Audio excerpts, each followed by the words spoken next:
بسم اللہ الرحمن الرحیم۔ السلام علیکم، میرے چینل میں خوش آمدید۔ کیونکہ ادھر کوئی عورت نہیں تھی اور تصویر میں بھی کوئی تبدیلی نہیں تھی، بلکہ کرن ہی کی تصویر لگی ہوئی تھی۔ اس پر کرن نے خرم سے کہا، دیکھا نا، یہاں کوئی نہیں ہے، وہ بس تمہارا وہم تھا اور کچھ نہیں۔ خرم یہ سب دیکھ کر حیران ہو گیا اور کمرے میں موجود ہر چیز کو غور سے دیکھنے لگا۔ پھر کرن کی تصویر پر ہاتھ پھیرتے ہوئے بولا، ہاں شاید میرا وہم تھا، کیونکہ اس سے پہلے میں نے ایک ڈراؤنا خواب دیکھا تھا۔ شاید یہ سب اس خواب کی وجہ سے ہوا ہے۔ اور خرم فانوس کی طرف دیکھتے ہوئے یہ بات کر رہا تھا تو اس دوران کرن اور اینی ایک دوسرے کی طرف دیکھ کر عجیب طریقے سے مسکرا رہی تھی، جیسے کہ وہ خرم کو بے وقوف بنانے میں کامیاب ہو گئے ہوں۔ پھر خرم نے کرن کی طرف دیکھتے ہوئے کہا، دیکھو مجھے معاف کر دو، میں نے ایسے ہی تم لوگوں کو تنگ کیا اور تمہاری نیند بھی خراب کر دی۔ کرن نے کہا، نہیں ایسی کوئی بات نہیں، بس تم سو جاؤ اور صبح ہوتے ہی ہم تمہارے گھر کے لیے نکل جائیں گے۔ خرم نے کہا، ٹھیک ہے، اور پھر اینی اور کرن اپنے کمرے کی طرف چلے گئے اور خرم بستر پر لیٹ گیا۔ پھر اچانک اٹھ کر کرن کی تصویر کی طرف دیکھنے لگا، لیکن تصویر میں کوئی تبدیلی نہیں تھی اور بالکل ٹھیک تھی۔ خرم پھر سے خود پر ہنستے ہوئے بولا، یار میں بھی نا۔ اس کے بعد خرم واپس لیٹ گیا اور سو گیا۔ صبح جب خرم کی آنکھ کھلی تو اس نے اپنے سامنے دیکھا کہ کرن دلہن کے لباس میں ملبوس تھی اور بہت ہی خوبصورت لگ رہی تھی۔ خرم نے جلدی سے اپنی آنکھوں کو ملا اور پھر سے کرن کی طرف دیکھا تو واقعی میں کرن دلہن بنی ہوئی تھی اور خرم کی طرف دیکھ کر مسکراتے ہوئے بولی، میں کیسی لگ رہی ہوں؟ خرم نے لیٹے ہوئے کہا، آج تو ایسا لگ رہا ہے جیسے کوئی پری میرے سامنے کھڑی ہو، واقعی تم بہت ہی خوبصورت ہو، کہیں تمہیں میری نظر ہی نہ لگ جائے۔ کرن ہنستے ہوئے بولی، اچھا کیا واقعی میں اتنی خوبصورت لگ رہی ہوں؟ خرم نے کہا، ہاں میں سچ کہہ رہا ہوں، میں نے اپنی پوری زندگی میں آج تک اتنی حسین عورت نہیں دیکھی۔ کرن کھلکھلا کر ہنسی اور کہنے لگی، اب چھوڑو، اتنی بھی تعریف نہ کرو، کہیں میں خوشی سے مر ہی نہ جاؤں۔ خرم نے کہا، مرے تمہارے دشمن، سچ تو یہ ہے کہ میں نے پہلی ہی نظر میں تمہیں پسند کر لیا تھا اور فیصلہ کیا تھا کہ تمہیں ہی اپنی دلہن بناؤں گا۔ کرن نے پھر سے مسکراتے ہوئے خرم سے کہا، میرے ہونے والے سرتاج، چلو اب جلدی سے اٹھ جاؤ، کیونکہ آج ہماری شادی کا دن ہے۔ میں تو تیار ہو گئی ہوں، اب تم بھی تیار ہو جاؤ، ہم آج ہی شادی کر لیں گے، میری بہن نے تو اجازت دے دی ہے، اب تمہیں اپنے گھر والوں کو منانا ہے۔ خرم جلدی سے اٹھا اور بولا، اس کی فکر تم مت کرو، آگے اب میرا کام ہے، اور مجھے پتا ہے میرے بابا جب تمہیں دیکھیں گے تو وہ مجھے تمہارے ساتھ شادی کرنے سے کبھی نہیں روکیں گے۔ یہ کہتے ہوئے خرم کرن کا ہاتھ تھامے باہر بنے خفیہ راستے کی طرف جانے لگا تو کرن نے کہا، ادھر سے نہیں، اب ہم اس دروازے سے باہر جائیں گے جو گاؤں کی طرف نکلتا ہے، کیونکہ آج میں بہت خوش ہوں اور اسی خوشی کے موقع پر کسی قبرستان کو نہیں دیکھنا چاہتی۔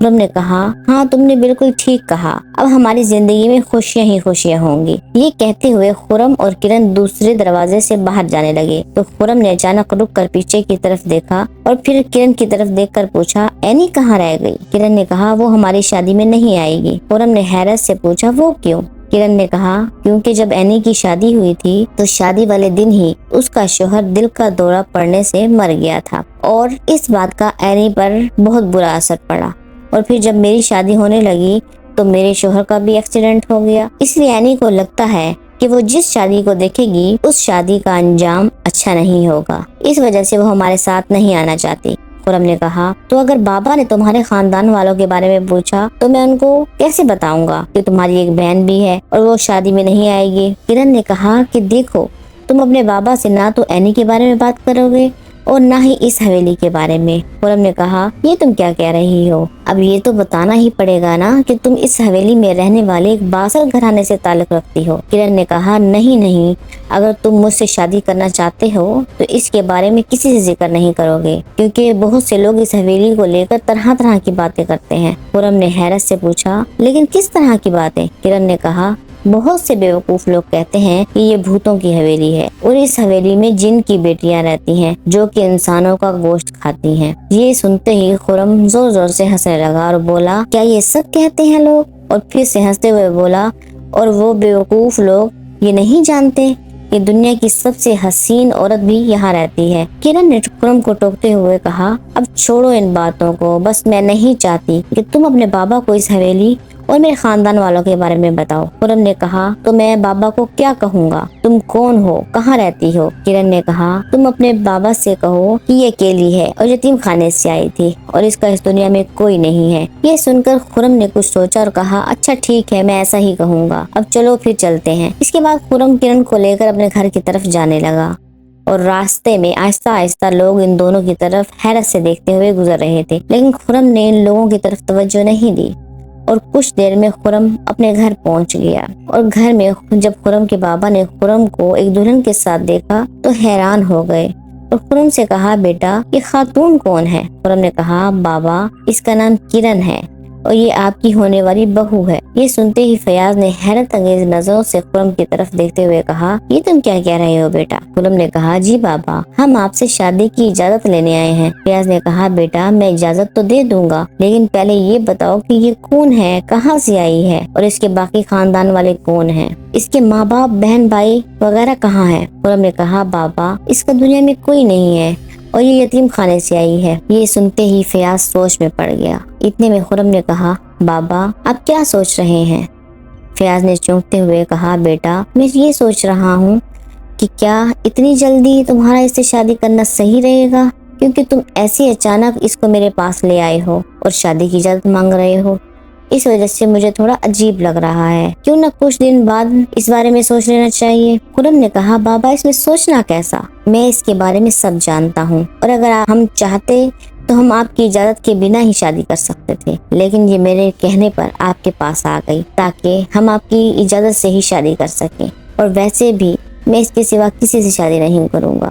فیاض نے کہا، دیکھو بیٹا، جب تم 1 سال کے تھے تو تمہاری امی فوت ہو گئی تھی، اس کے بعد میں نے تمہیں ماں اور باپ بن کر پالا۔ اس دوران مجھے بہت سے لوگوں نے کہا کہ فیاض تمہیں دوسری شادی کر لینی چاہیے، پر میں نے نہیں کی، کیونکہ میں نہیں چاہتا تھا کہ کوئی سوتیلی ماں تمہارے ساتھ کوئی برا سلوک کرے، اور بہت ہی مشکلوں سے میں نے تمہاری پرورش کی، یہاں تک کہ تمہاری پرورش کرتے ہوئے میں بوڑھا ہو گیا، لیکن میں نے تمہارے لیے ہمیشہ اچھا ہی سوچا، اس لیے ایک باپ ہونے کے ناطے تمہارے اچھے برے کے بارے میں سوچنا میرا فرض ہے۔ خرم نے کہا، دیکھو بابا، آپ نے جو کیا وہ ہر باپ اپنی اولاد کے لیے کرتا ہے، کیونکہ وہ آپ کا فرض تھا، اور تب میں بچہ تھا، لیکن اب میں بڑا ہو چکا ہوں اور اپنے اچھے برے کے بارے میں بہتر سوچ سکتا ہوں، لیکن میں یہ نہیں کہہ رہا کہ آپ میرے بارے میں برا سوچیں گے، میں بس یہ چاہتا ہوں کہ میرے اس فیصلے میں آپ میرا ساتھ دیں۔ یہ بات سن کر فیاض کی آنکھوں میں آنسو آ گئے اور وہ افسردہ ہو کر بولا، ٹھیک ہے بیٹا، جیسے تمہاری مرضی، جاؤ میں اجازت دیتا ہوں اور تم اپنی مرضی سے شادی کر سکتے ہو، لیکن میرا دل اس کے لیے پوری طرح راضی نہیں ہے، پھر میں تمہاری خوشی کے لیے تمہیں اجازت دیتا ہوں، کیونکہ میں نے اپنی زندگی جی لی ہے، اب تمہیں اپنی زندگی کو جینا ہے اور میں اس میں دخل نہیں دوں گا، تاکہ تمہیں یہ نہ لگے کہ میں تم پر اپنی مرضی تھوپ رہا ہوں۔ اس کے بعد خرم نے کہا، چلو اب ہم نکاح کے لیے چلتے ہیں۔ پھر خرم کرن اور اپنے بابا کے ساتھ اپنے استاد کے پاس گیا اور اس کو کرن کے بارے میں وہی سب بتایا جو خرم نے فیاض کو بتایا تھا۔ کہ یہ سب سننے کے بعد مشتاق نکاح خواہ کو لینے چلا گیا اور کچھ دیر بعد ہی مشتاق نکاح خواہ اور کچھ لوگوں کو لے کر آ گیا، اور پھر جب نکاح خواہ دونوں کا نکاح کروا رہا تھا، اسی دوران کرن کی حالت خراب ہونے لگی اور خرم نے کہا، مولوی صاحب آپ ذرا جلدی کر لیں، کیونکہ میری ہونے والی بیوی کی طبیعت خراب ہو رہی ہے۔ یہ سنتے ہی نکاح خواہ نے جلدی سے نکاح کے فرائض پورے کیے اور ان دونوں کا نکاح کروا دیا۔ پھر مشتاق نے سب لوگوں کو کھانا کھلایا جو کہ اس نکاح میں شریک تھے۔ پھر کھانا کھانے کے بعد سب لوگ واپس جانے لگے اور مشتاق سے دعائیں لینے کے بعد خرم کرن کو لے کر اپنے گھر چلا گیا۔ پھر اسی رات جب خرم اپنے کمرے میں سویا ہوا تھا تو کرن آرام سے اٹھی اور گھر کی باہری دیوار پر باہر کی طرف منہ کر کے بیٹھ گئی اور اپنی گردن کو چاروں طرف گھماتے ہوئے عجیب عجیب سی آوازیں نکالنے لگی۔ اتنے میں فیاض جو کہ خرم کے کمرے کے باہر صحن میں ہی چارپائی پر سو رہا تھا، اس کی آنکھ کھل گئی اور اس نے دیکھا کہ کوئی عورت ہے جو کہ گھر کی باہری دیوار پر بیٹھی ہے، عجیب سی آوازیں نکال رہی ہے۔ اس سے پہلے کہ فیاض اٹھ کر اس عورت کو آواز دیتا، وہ عورت باہر کی طرف اتر گئی۔ گھر کی باہری دیواریں 5 فٹ کی تھی، اس وجہ سے فیاض نے تھوڑا آگے جا کر باہر دیکھا تو وہ عورت کافی بڑی ہو گئی تھی اور وہ عجیب طریقے سے چلتی ہوئی ویران جھاڑیوں کی طرف جا رہی تھی۔ اسی وقت فیاض کی نظر اس عورت کے پاؤں پر پڑی تو دیکھا کہ اس کے پیروں کے پنجے پیچھے کی طرف مڑے ہوئے تھے۔ یہ دیکھتے ہی فیاض نے ڈرتے ہوئے اپنے منہ پر ہاتھ رکھا اور جلدی سے واپس اپنی چارپائی پر آ کر لیٹ گیا اور اس عورت کے بارے میں سوچنے لگا کہ یہ عورت کون تھی جس کا قد اتنا اچانک بڑا ہو گیا، اور وہ کافی دیر تک یہ سوچتا رہا۔ اتنے میں فیاض کو دھمک کی آواز سنائی دی۔ اس نے لیٹے ہوئے ہی سامنے دیکھا تو فیاض کو وہی عورت دکھائی دی جس کا ایک پاؤں باہری دیوار کے اوپر سے ہوتا ہوا گھر کے اندر تھا اور دوسرا گھر سے باہر ہی تھا۔ ایسا لگ رہا تھا کہ 5 فٹ کی دیوار اس عورت کے لیے 1 فٹ کی تھی، جو وہ اتنے آرام سے اس دیوار کو بنا چھوئے گھر میں داخل ہو گئی تھی، اور گھر میں آتے ہی اس کا قد اچانک سے عام انسانوں جیسا ہو گیا اور وہ خرم کے کمرے کے پاس گئی اور دروازہ کھول کر اندر چلی گئی۔ اسی دوران فیاض چارپائی پر ایسے ہی لیٹا رہا جیسے سو رہا ہو، لیکن یہ سب دیکھ کر فیاض ڈر سے کانپ رہا تھا۔ کافی دیر تک اسی کے بارے میں سوچتا ہوا سو گیا۔ اگلے دن جب خرم اٹھا اور باہر فیاض کے پاس گیا تو فیاض نے کہا کہ آج میں بھی تمہارے ساتھ مشتاق کی دکان پر جاؤں گا، مجھے مشتاق سے کام ہے۔ خرم نے کہا ٹھیک ہے بابا۔ اس کے بعد ناشتہ وغیرہ کر کے وہ دونوں باپ بیٹا مشتاق کی دکان پر چل پڑے، اور گھر سے کافی دور جا کر فیاض نے خرم سے کہا بیٹا میں تمہیں کچھ بتانا چاہتا ہوں۔ خرم نے حیرت سے کہا جی جی بابا بتائیں، کیا بتانے والے ہیں؟ فیاض نے کہا بیٹا وہ جسے تم اپنی بیوی بنا کر لائے ہو وہ تمہاری بیوی نہیں ہے بلکہ کوئی اور چیز ہے۔ گزشتہ رات میں نے اسے بہت ڈراؤنی شکل میں دیکھا۔ اس کا منہ بہت ہی بھیانک تھا اور اس کے پاؤں بھی الٹے تھے، اور تو اور وہ آدھی رات کو جھاڑیوں کی طرف جا رہی تھی۔ یہ سنتے ہی خرم نے تھوڑا تلخ انداز میں کہا بابا آپ یہ سب کیا کہہ رہے ہیں؟ آپ کو پتہ بھی ہے آپ یہ کس کے بارے میں کہہ رہے ہیں؟ وہ ایک بہت ہی شریف اور معصوم لڑکی ہے، اور آپ یہ نہ بھولیں کہ وہ آپ کی بہو بھی ہے، اور ایسے میں آپ اس کے بارے میں یہ گھٹیا سی باتیں کر کے مجھے تکلیف دے رہے ہیں۔ وہ تو ساری رات کمرے سے باہر ہی نہیں نکلی، میں کافی دیر تک اس سے باتیں کرتا رہا ہوں، اور وہ تو میرے پاس ہی سو گئی تھی، پھر وہ کیسے باہر جا سکتی ہے؟ آپ نے ضرور کوئی خواب دیکھا ہوگا۔ فیاض نے کہا پر بیٹا میں سچ کہہ رہا ہوں۔ خرم نے غصے میں فیاض کی بات کو کاٹتے ہوئے کہا بس بابا اب اور نہیں، ورنہ میں آپ سے کبھی بات نہیں کروں گا۔ یہ کہہ کر خرم تیزی سے فیاض کے آگے آگے چلنے لگا، اور فیاض وہیں رک گیا اور واپس گھر کی طرف پلٹ گیا، اور خرم دکان پر چلا گیا۔ جب فیاض گھر پہنچا تو گھر میں کوئی نہیں تھا۔ فیاض نے ادھر ادھر دیکھا پر کوئی نظر نہیں آیا تو وہ تھوڑا سا پریشان ہو گیا اور پھر گھر سے باہر چلا گیا۔ اتنے میں اس کو محلے کا ایک آدمی ملا جو کہ بہت زیادہ پریشان اور روتا ہوا پھر رہا تھا۔ فیاض نے اس آدمی سے پوچھا کیا ہوا بھائی، تم اتنے پریشان کیوں ہو؟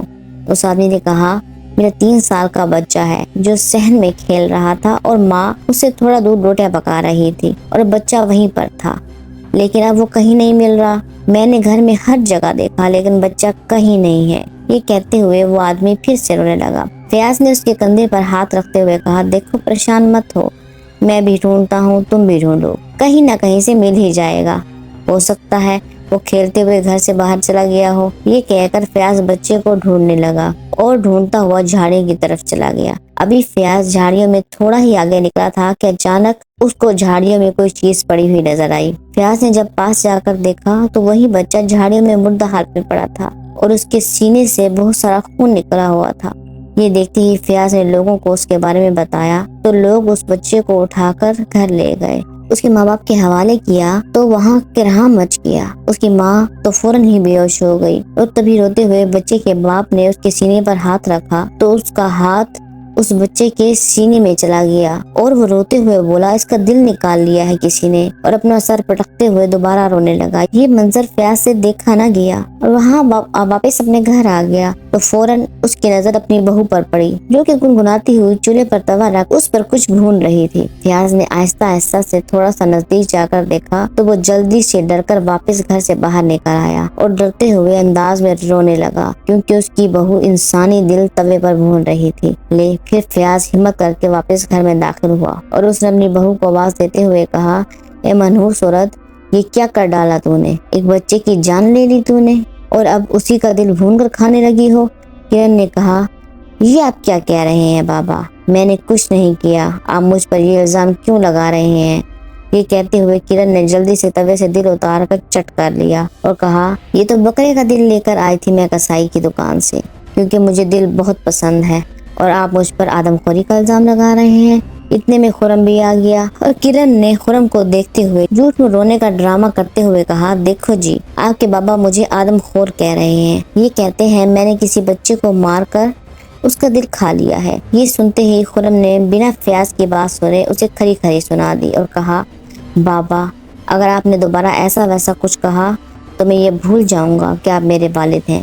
یہ کہہ کر خرم کرن کے ساتھ کمرے میں چلا گیا اور فیاض افسردہ ہو کر بیٹھ گیا۔ پھر جب رات کا وقت ہوا، خرم سویا ہوا تھا، کرن نے آرام سے دروازہ کھولا اور باہر صحن میں آ گئی اور ساتھ ہی اس کی شکل بدل گئی۔ اس دوران فیاض لیٹے ہوئے خاموشی سے رو رہا تھا۔ جیسے فیاض کی نظر کرن پر پڑی تو اس نے اپنی آنکھیں بند کر لی اور جب اس نے کرن کو دوبارہ گھر سے باہر جاتے ہوئے دیکھا تو جلدی سے اٹھ کر خرم کو اٹھانے کے لیے جانے لگا تاکہ خرم کرن کا صحیح چہرہ دیکھ سکے، لیکن پھر رک گیا اور سوچنے لگا کہیں اگر خرم اس کے پیچھے جائے گا تو یہ خرم کو کوئی نقصان نہ پہنچا دے۔ پھر فیاض نے سوچا پہلے میں جا کر دیکھوں یہ کہاں جا رہی ہے۔ یہ سوچ کر فیاض اس ڈرونی سی عورت کے پیچھے پیچھے چھپتے چھپاتے ہوئے چلنے لگا اور جب وہ جھاڑیوں کی طرف گئی تو اچانک فیاض کی آنکھوں سے اوجھل ہو گئی اور فیاض اس کو ڈھونڈنے لگا۔ اس وقت فیاض کے جسم پر خوف طاری ہو رہا تھا اور اس کے رونگٹے کھڑے ہو چکے تھے، لیکن فیاض اس عورت کو ڈھونڈتے ہوئے آگے بڑھا تو اچانک فیاض کو کسی نے کہا، بابا آپ مجھے تو نہیں ڈھونڈ رہے؟ یہ سنتے ہی فیاض چونک کر اسی جگہ رک گیا اور اس کا پورا جسم کانپنے لگا۔ پھر اس نے ڈرتے ہوئے اپنی کانپتی ہوئی گردن اپنے دائیں اور بائیں جانب گھما کر دیکھا، لیکن وہاں کوئی نظر نہ آیا۔ اتنے میں کسی کے غصے میں گھرانے کی آوازیں فیاض کے سر کے اوپر سے پیچھے کی طرف آنے لگی اور جب فیاض نے پیچھے پلٹ کر اوپر کی طرف دیکھا تو اس کی نظر ایک درخت کی شاخ پر پڑی جس پر ایک عورت پاؤں لٹکائے بیٹھی ہوئی تھی اور وہ اپنے الٹے پاؤں ہلاتے ہوئے اپنی چمکدار آنکھوں سے فیاض کی طرف دیکھ کر مسکرا رہی تھی۔ اس سے پہلے فیاض کہیں بھاگتا، وہ عورت چھلانگ لگا کر اچانک فیاض کے سامنے آ کر کھڑی ہو گئی۔ جب فیاض نے اس عورت کی طرف غور سے دیکھا تو یہ کرن ہی تھی، لیکن اس کی شکل پوری طرح شیطانی چیز کی طرح ہو گئی تھی۔ اس کے دانت اور بھی زیادہ لمبے ہو گئے تھے۔ ابھی فیاض اس کو دیکھ ہی رہا تھا کہ کرن نے فیاض کو گردن سے پکڑ کر دبوچ لیا اور کہا، تو نے مجھے آج اس روپ میں دیکھ لیا ہے اور تو واپس جا کر میرے اس روپ کے بارے میں میرے شوہر کو بتائے گا؟ یہ میں ہونے نہیں دوں۔ پتہ ہے میں ایک شیطان ہو کر تیرے بیٹے سے بہت محبت کرتی ہوں، کیونکہ تیرا بیٹا بہت خوبصورت ہے اور میرا اس پر دل آ گیا ہے۔ اس وجہ سے میں نے اس کو اب تک کوئی نقصان نہیں پہنچایا اور اس کی بیوی بن گئی، لیکن تو پہلے دن سے ہی میرے پیچھے ہاتھ دھو کر پڑا ہے۔ میں چاہتی تو تجھے اسی دن مار دیتی جس دن تو نے مجھے بچے کا دل کھاتے ہوئے دیکھا تھا، پر میں نے ایسا نہیں کیا کیونکہ تیرا بیٹا تجھ سے بہت پیار کرتا ہے اور اگر میں تجھے مار دیتی تو وہ پریشان ہو جاتا، بس اسی وجہ سے تجھے زندہ رکھا، لیکن آج تو نے سب کچھ ختم کر دیا اور تیری وجہ سے میرا شوہر مجھے چھوڑ دے گا، لیکن میں ایسا کبھی نہیں ہونے دوں گی۔ اس وجہ سے اب تو نہیں بچے گا، تجھے تو آج مرنا ہی ہوگا۔ یہ کہتے ہوئے کرن نے فیاض کا گلا گھونٹ کر مار دیا اور جھاڑیوں میں پھینک دیا اور وہاں سے چلی گئی۔ پھر جب صبح ہوئی تو ایک شخص جو کہ جھاڑیوں کے پاس سے گزر رہا تھا تو اس نے فیاض کی لاش کو دیکھا تو اس نے شور مچا دیا اور لوگوں کو اکٹھا کر لیا۔ پھر لوگ فیاض کی لاش اس کے گھر لے گئے اور پورے علاقے میں سوگ کا منظر تھا کیونکہ فیاض کی ہر ایک سے اچھی جان پہچان تھی۔ اس وجہ سے سب خرم سے تعزیت کے لیے آئے تھے اور کفن دفن کے بعد سب لوگ چلے گئے تو مشتاق نے خرم سے کہا، بیٹا تمہارے بابا کو ہوا کیا تھا؟ خرم نے روتے ہوئے کہا، میں تو سویا ہوا تھا، جب اٹھا تو کچھ لوگ میرے بابا کو مردہ حالت میں یہاں لے آئے تھے۔ ہر کوئی کہہ رہا تھا کہ کسی نے گلا گھونٹ کر مارا ہوگا، لیکن میں سوچ رہا ہوں وہ کون ہو سکتا ہے، جبکہ میرے بابا کی کسی سے لڑائی بھی نہیں تھی اور نہ ہی کسی سے دشمنی تھی، پھر کیوں کسی نے بابا کو مار ڈالا؟ یہ کہتے ہوئے خرم زارو قطار رونے لگا۔ مشتاق نے اسے دلاسا دیا اور کہا، ہمت رکھو بیٹا، مجھے لگتا ہے کہ ہمیں پولیس کی مدد لینی چاہیے۔ خرم نے کہا، وہ کیا کرے گی، میرے بابا تو واپس نہیں آئیں گے۔ پھر بھی استاد جی آپ کو جیسا ٹھیک لگے آپ پولیس والوں سے بات کر لیجئے گا۔ مشتاق نے ہاں میں سر ہلا دیا اور چلا گیا۔ پھر خرم بھی جا کر آرام کرنے لگا اس کے بعد کئی راتیں کرن گھر سے باہر چلی جاتی اور پھر فجر کی اذان سے پہلے گھر واپس آ جاتی، اور کبھی کبھی محلے سے کوئی نہ کوئی بچہ غائب ہو جاتا اور پھر مردہ حالت میں ہی ملتا۔ ایسا کچھ مہینے تک چلتا رہا، لیکن پولیس کو کوئی سراغ نہ مل سکا۔ پھر ایک دن خرم کے گھر پیارا سا بیٹا پیدا ہوا اور خرم اس میں مصروف رہنے لگا، اور جب بچہ 1 سال کا ہوا تو ایک دن خرم دکان سے واپس آیا اور حسب معمول خرم اپنے بچے کو دیکھنے کمرے میں گیا تو وہاں بچہ نہیں تھا، کرن بھی نہیں تھی۔ اس نے سوچا شاید کرن بچے کو لے کر بازار گئی ہوئی ہے۔ یہ سوچتے ہوئے خرم باہر سین میں بیٹھ کر اپنی بیوی اور بچے کا انتظار کرنے لگا۔ اتنے میں خرم نے کرن کو کمرے سے نکلتے ہوئے دیکھا تو خرم چونک گیا اور کہنے لگا، تم اندر سے کیسے آ رہی ہو اور میرا بیٹا کہاں ہے؟ کرن نے کہا، میں تو اندر ہی تھی اور بچے کو تو میں نے اسی جگہ پر لیٹایا ہوا تھا جہاں تم بیٹھے ہو۔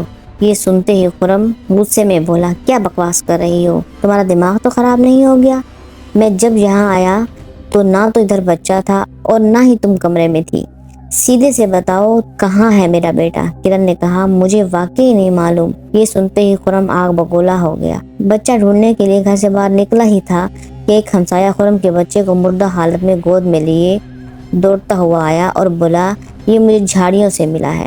خرم نے جلدی سے آگے بڑھ کر اپنے بچے کو گود میں لیا تو اس کا بچہ خون میں لت پت تھا اور وہ اسے دیکھ کر زور زور سے رونے لگا اور روتے ہوئے اسے گھر لے آیا۔ لیکن اس دوران کرن چپ چاپ ایک سائڈ پر کھڑی رہی اور شرمندہ انداز میں دیوار کے پیچھے سے آدھا چہرہ نکال کر دیکھتی رہی کہ اچانک خرم نے اپنے بیٹے کے سینے کو غور سے دیکھا تو اس کے بیٹے کا بھی دل اس کے سینے میں نہیں تھا۔ یہ دیکھتے ہی خرم نے جب کرن کی طرف دیکھا تو حیران رہ گیا، کیونکہ وہ تو اسے ایسے نظر آ رہی تھی جیسے کچھ نہ ہوا ہو۔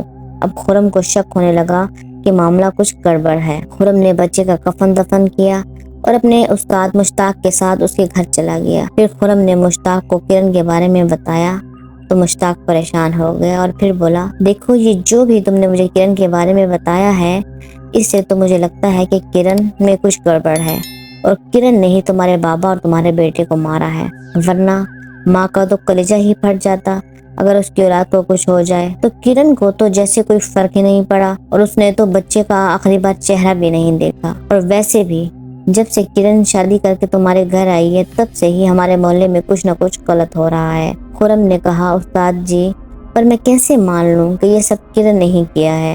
میں نے تو بس آپ سے اتنا کہا ہے کہ کرن کی کچھ عجیب سی طبیعت ہو گئی ہے، لیکن آپ بھی بابا کی طرح باتیں کر رہے ہیں۔ مشتاق نے حیرت سے کہا، بابا کی طرح؟ کیا مطلب؟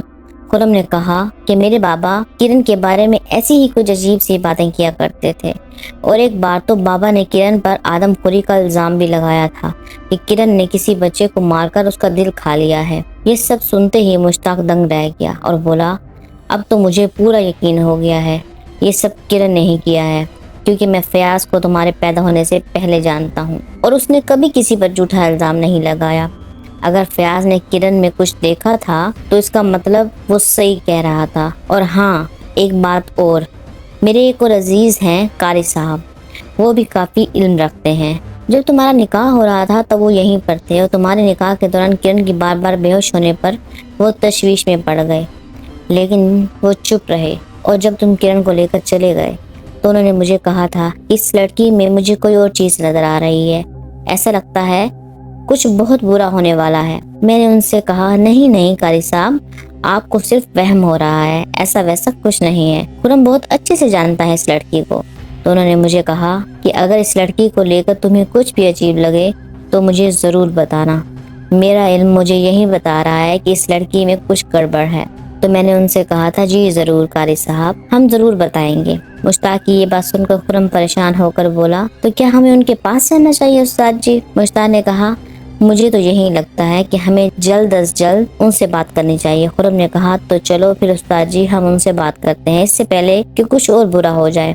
مشتاق نے کہا، ہاں چلو چلتے ہیں۔ پھر مشتاق اور خرم قاری صاحب کے پاس چلے گئے اور سب کچھ بتایا تو قاری صاحب نے خرم سے پوچھا، کیا تمہیں اب بھی لگتا ہے کہ تمہاری بیوی ٹھیک ہے؟ خرم نے کہا، پتہ نہیں قاری صاحب، مجھے تو کچھ سمجھ نہیں آ رہا۔ تو قاری صاحب نے مشتاق کی طرف دیکھتے ہوئے کہا، اگر تم اس وقت میری بات پر غور کر لیتے تو شاید کچھ جانیں ضائع ہونے سے بچ جاتی، لیکن دیر آئے درست آئے۔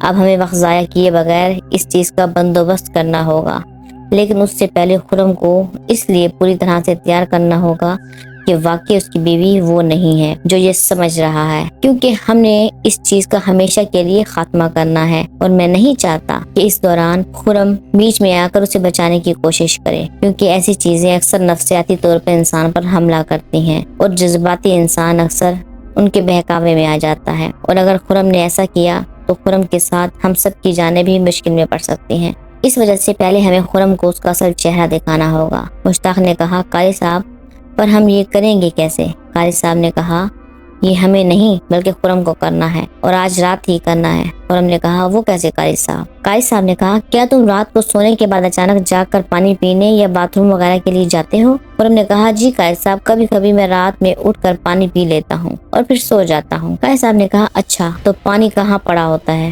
خرم نے کہا، جی وہ تو کمرے میں ہی پڑا ہوتا ہے۔ قاری صاحب نے کہا، ٹھیک ہے۔ پھر قاری صاحب نے اپنی الماری سے ایک کاغذ کا ٹکڑا نکالا اور اس پر کچھ لکھا ہوا تھا۔ وہ کاغذ قاری صاحب نے خرم کو دیتے ہوئے کہا، یہ تعویذ تم اس پانی کے برتن میں ڈال دینا جس میں سے تم پانی پیتے ہو، اور ایک مٹی کا گھڑا لے کر اس میں پینے کے لیے الگ سے پانی ڈال لینا۔ پھر اس گھڑے کو باہر صحن میں رکھ دینا، اور رات میں تم سونے کا دکھاوا کرنا اور اچانک سے آنکھ کھول کر لیٹے ہوئے ہی اپنی بیوی سے پانی مانگنا، لیکن اس کی طرف ایسے مت دیکھنا کہ جیسے تم پوری طرح ہوش میں ہو، ورنہ اس کو تم پر شک ہو جائے گا کہ تم اس کے لیے جال بچھا رہے ہو۔ اگر ایسا ہوا تو وہ تمہیں کوئی بھی نقصان پہنچانے سے گریز نہیں کرے گی، اسی لیے تم ایسے ہی ظاہر کرنا جیسے تم مدہوش ہو۔ خرم نے حیرت سے قاری صاحب کی طرف دیکھتے ہوئے کہا، تو قاری صاحب ایسا کرنے سے کیا ہوگا؟ قاری صاحب نے کہا، جب وہ اس تعویذ والے پانی میں ہاتھ ڈالے گی تو اس کا ہاتھ جل جائے گا اور فوراً اپنے اصلی روپ میں آ جائے گی اور تمہاری طرف دیکھے گی، کیونکہ اسے یہی لگے گا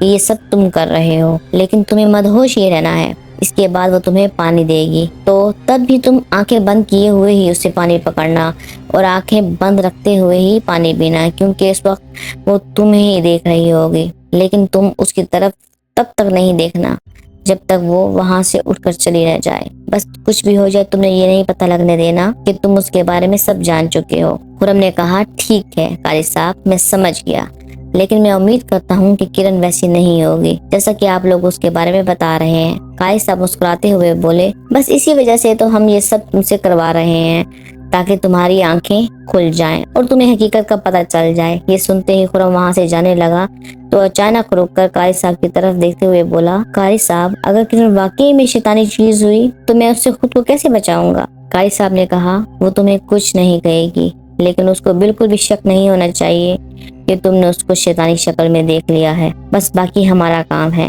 ہم بھی آج رات تمہارے گھر کے آس پاس ہی ہوں گے، اسی وجہ سے میں اب اس کے خاتمے کا بندوبست کرنے لگا ہوں۔ اب تم جاؤ اور اپنا کام شروع کر دو جیسا میں نے تم سے کہا ہے۔ یہ سن کر خرم نے ہاں میں سر ہلایا اور وہاں سے چلا گیا۔ پھر قاری صاحب کچھ کاموں میں مصروف ہو گئے اور مشتاق بھی ان کے پاس بیٹھ گیا۔ خرم گھر پہنچا تو کرن گھر پر نہیں تھی۔ خرم نے جلدی سے وہ تعویذ نکال کر کمرے میں پڑے ہوئے پانی کے برتن میں ڈالا اور ایک گھڑا لے کر اس میں پانی ڈال کر صحن میں رکھ دیا۔ پھر تھوڑی دیر کے لیے گھر سے باہر چلا گیا۔ جب رات ہونے لگی تو خرم گھر واپس آیا۔ کرن نے خرم سے کہا، کھانا لگا دوں؟ خرم نے کہا، نہیں، میں استاد کے گھر سے کھا کر آیا ہوں، لیکن میرا سر بہت درد کر رہا ہے، مجھے سونا ہے۔ کرن نے کہا، اچھا آپ سو جائیں، میں آپ کا سر دباتی ہوں۔ یہ سن کر خرم لیٹ گیا اور کرن اس کا سر دبانے لگی۔ پھر خرم نے کرن سے کہا، کیا تمہیں واقعی میں ہمارے بچے کے مرنے کا کوئی غم نہیں ہے؟ کرن نے کہا، مجھے تم سے زیادہ غم ہے۔